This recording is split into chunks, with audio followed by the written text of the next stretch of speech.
When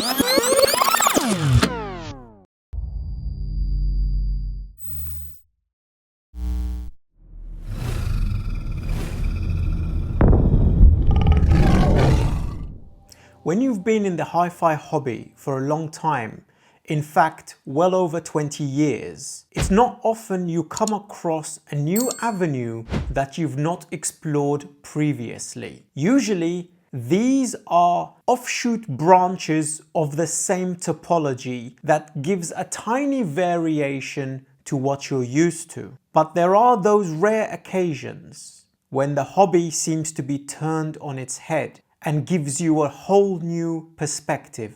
It feels as though you've been traveling down a road every day of your life, and one day you stop, look over your shoulder and realize there's another path to take down a dirt track, and you start exploring. Well, we have a first today for the channel. This is a tube-based DAC, digital to analog converter, with some extraordinarily exciting features, and most importantly, bringing music home to your desk. Hi, I'm Koji. Welcome to ConvinceMeAudio. So a very quick introduction. Lampizator is based in Poland. They usually take the resistor to resistor ladder DAC topology or delta sigma topology and introduce tubes to the rectifier and the output stage, eliminating and bypassing traditional output stage methods. How much this makes a difference, we will discuss in this review. This is the golden Atlantic TRP2, and we were fortunate enough, thanks to one of our viewers, Mo, to test it side by side with their later engine, the TRP3. The Lampizator, as a rule, I have found has not been extensively tested in the hi-fi realm. Most of the time is predominantly tested with two-channel systems, and I'm planning to change that. So, because of the capabilities of this DAC, I am planning to create an entire series around this DAC and the next few models up, being the POSEIDON and possibly the Horizon as well. Their legacy products, the Golden Gate, the Pacific, etc., though no longer in production, still have extensive warranty and shelf life, because these DACs from Lampizator can be sent back to have aspects of them changed to your tastes when discussing with a company. For example, if you fancy I2S, if you fancy LEDs, if you fancy changing to the latest engine that has been developed for the digital aspect of the DAC itself, giving the product tremendous shelf life so that you do not need to worry for the next 5 to 10 years, 15 if you're inclined. This is quite rare from a digital to analog converter usually. Most of the time these have a shelf life no matter how good they are. The longest one for me in my scenario has been the Cord Dave. That thing's still incredible after 8 years. But you do not need to worry. Topologies tend to change a little bit, etc. So by just sending it back with a small upgrade fee, you will be able to change the engine inside the unit. This is quite crucial, and this is quite special, I think, for these line of products. So whether you pick up a legacy product from the used market, such as this, though this is still being obviously as their latest line, or one of the other ones we mentioned, you're bound to find something that is to your tastes. This has been taken from the basic Atlantic to the golden Atlantic with the upgraded copper chassis. This will set you back $2,000. And also, this is the balanced variant. There are single-ended variants of these units as well floating around. So let's do a quick tour. On the beautiful faceplate of the unit, there is a singular button. This is not a standby button as to be expected most of the time. This is actually to change between USB and the other digital inputs, which we will get into now as we rotate the unit. Weighing around 10 kilograms, this is quite a heavy beast. AC switch, very clicky and tactile. AC outlet, this is a 220 volt UK outlet. So for your region, you will be buying either 120, etc. And these are not universal. So you must make sure if you're buying one on the used market, if that's the route you decide to take, it works with your region. It can be easily changed by an electrician, though to be fair, I would recommend sending it back to Lampizator. This is the AC outlet. They recommend using a high-grade power cable. Your PC cable will not do, but don't spend excessive amounts of money on this. Then on the other side of the unit, we have the following. USB, wonderful. This covers all the basic PCM coverage, obviously, 32-bit, 768 kilohertz, DSD up to 512. AES, then we have the balanced XLR out, RCA out, BNC, coax, with this rubber thing I've put on there for protection, and 2 switches, one for high-low gain to change the voltage of the RCA and XLR out, and the top switch is for the digital outputs or USB. Let's rotate the unit back around. The top of the unit is like a traditional tube amplifier. The top surface of the unit is designed like a tube amplifier, obviously. So this is the rectifier. And here are all the rectifier types covered by this unit. The tube rolling extensive list is tremendous. I will also link the PDF down below so that you can see. It literally will be the second video of this series in regards to its topology and what types of tubes you can roll on this thing. Then we have the output tubes. These are balanced Ley quad tubes here. The front 2 are for single-ended, and if you want to run this balance, you add another 2 behind it. And they're very, very easy to remove, and obviously they have all the pins here, as you can see, with a little marker. Far more versatile than tube amplifiers, especially those ones that use the tiny pins that, like the pendant in. They used to scare the crap out of me, but very sturdy. Obviously the tube types that can be supported, starting from 6SN7 GTs. Here's the full list. It's freaking endless. And we will dive into the tube rolling aspect of this in the sound section. But in regards to the topology, the tube types, because it seems to cover everything in the industry, we will cover in the second episode, because otherwise it's going to take up the entire review. That is the hardware itself. Let's discuss how we've been running this. This golden Atlantic Lampizator TRP2 was compared to the TRP3 on the AIC10 Riviera, thank you Mo, I really do appreciate it, and on the LTA Z10E, the channel's own. Using the Drygala Pi, using the CMA15 amplification during testing as well, but predominantly AIC10 Riviera was the test control. Using this tube here in the AIC10 Riviera for its linear and detail retrieval and performance, using it as a baseline, we predominantly tube rolled the DAC so that there was only one variation, that being the DAC itself. Starting with the British Pinnacle and these Ley quad tubes, progressing to the USAF rectifier, then the Svetlanka Wing C, and finally PS Vane. So here's the full list for you here for the rectifiers. In regards to the NOS tubes and the new production tubes, these quad Ley, the GE1641, and some Russian tubes that we could not find the serial number on because the box had literally died. So here's the full list of these as well. We have run this DAC through its paces, but starting with the stock tubes first.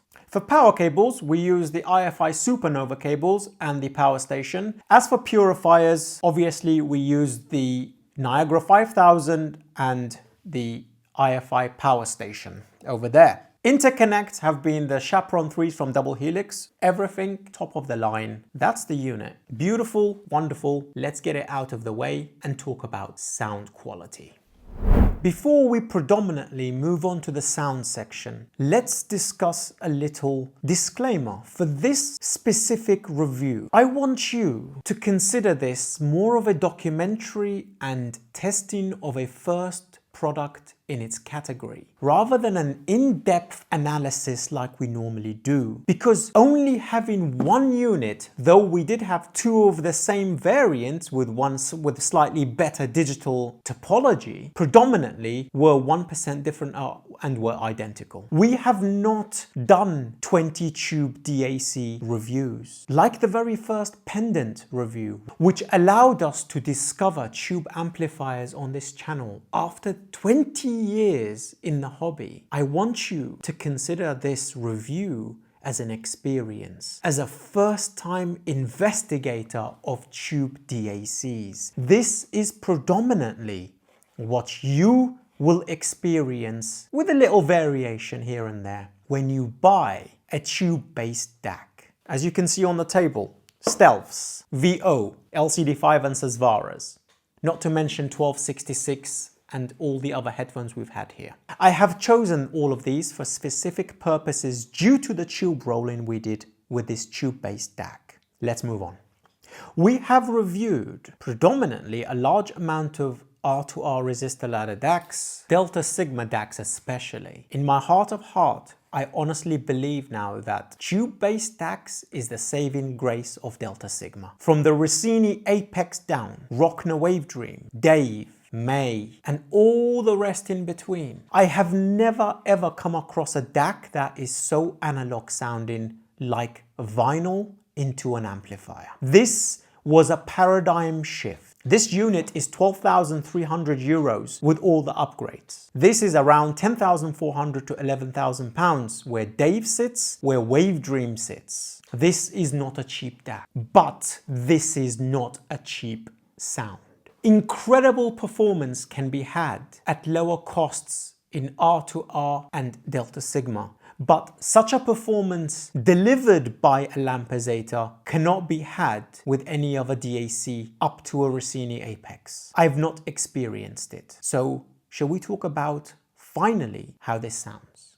The first thing I want you to take away from this is that the DAC sounds realistic. That can be said for a lot of DACs, but it's honestly feeling as though when you go from a Dave to a Lampizator, as if Delta Sigma DACs and even R2R DACs that are not tube-based like this are trying too hard to sound realistic. This just sounds like it's analog through and through.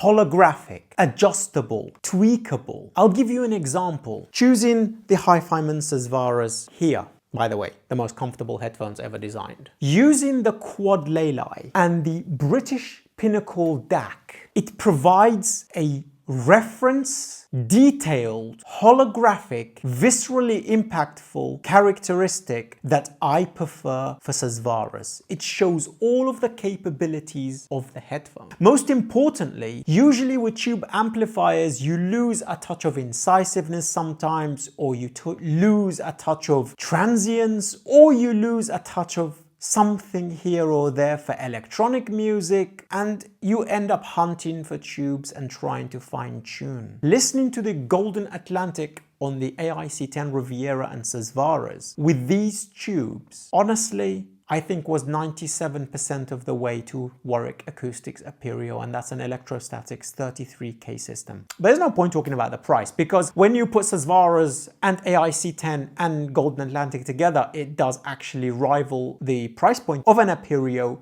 and probably exceeds it. So price has gone out of the window, but value for money, though we talk about this rarely in this sort of level because it just doesn't exist, I think you get more for your money with an Atlantic than you do with some of the other offerings at this price point. Because the versatility going to this headphone this time, the amazing LCD5, one of my favorite planars of all time, I did not like the Pinnacle. Though on tube amplifiers, rectifiers don't tend to make that much of a difference, but here, going to the PS Vane or to the USAF, which was one of my favorites, it became a euphonic, rich, slightly warm, god tier DAC. And all I needed to do was just swap out, and you can hot swap, by the way, the rectifier. Not even touching the output tubes, which actually gives you more of a performance boost. The reason why I have said I'm going to do a series on this is because there is so much to cover and we're already surpassing 20 minutes. Stealths, a Harman Curve tuned closeback headphone with that sort of reference sound, I preferred the PS Vane rectifier, smoothing things out, making it lush, gorgeous, and listenable. What's incredible about this DAC is the fact that you can go from real music, live music, orchestra, to electronic music without any worry. I don't feel as though I'm using tubes in my DAC, I am losing anything for things like Monster Cat and Infected Mushroom, where on most tube amplifiers, unless it was a LTA Z10E, review will be coming shortly. If it's out, check it here. I felt as though the incisiveness, the punch, the visceral impact was always lost on tubes, even using L-ROGS on the KN HA300 Mark IIs. I didn't like it. I think it was a little bit soft for electronic music, so I predominantly use real music. Welcome to the most realistic sounding DAC, digital to analog converter on the market. This, I think, finally, is something that got me so excited for HiFi again. Conclusion.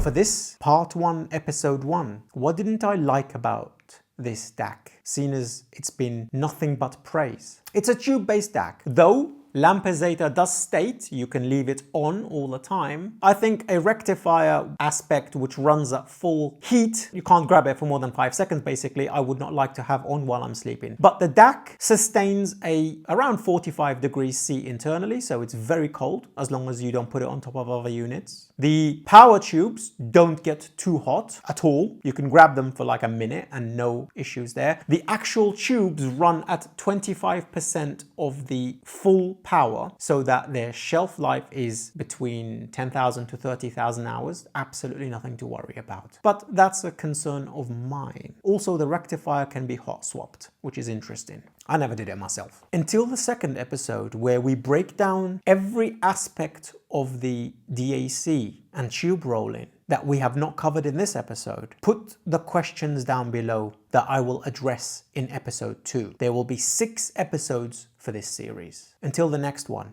peace.